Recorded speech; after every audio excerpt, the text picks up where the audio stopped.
When a nerve is injured, the muscle it supplies stops receiving the signal. Namaste.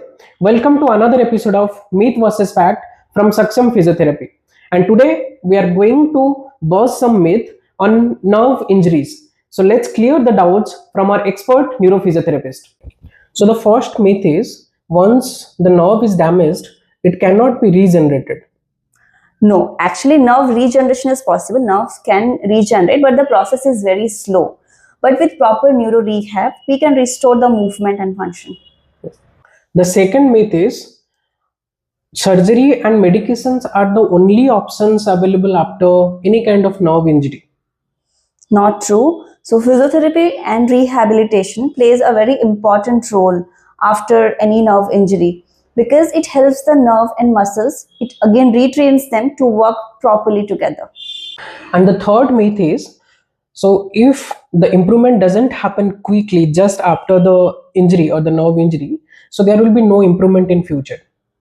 Not at all, because as I've already told that nerve recovery takes time. It is a very slow process. So it might take months or years.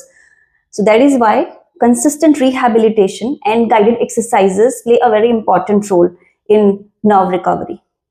So fourth and one of the most common myth after nerve injury is rest लेने से सब ठीक हो जाएगा, and rest is the only solution after injury.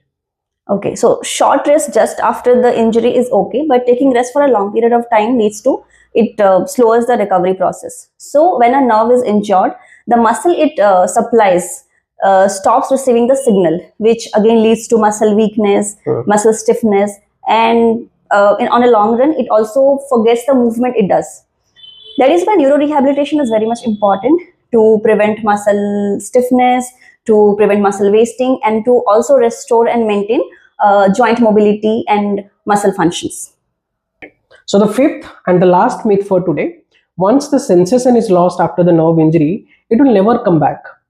Okay, so loss of sensation after a nerve injury doesn't mean it is always permanent. So our peripheral nerves have this ability to regenerate slowly over time. So when the nerve starts healing, our sensory signals often they gradually come back, often starting with like tingling or altered sensation before becoming normal. So with proper treatment and rehabilitation, the sensory pathways have this tendency to improve over the period of time. So nerve injury doesn't always mean permanent damage. With the right rehabilitation, recovery is still possible.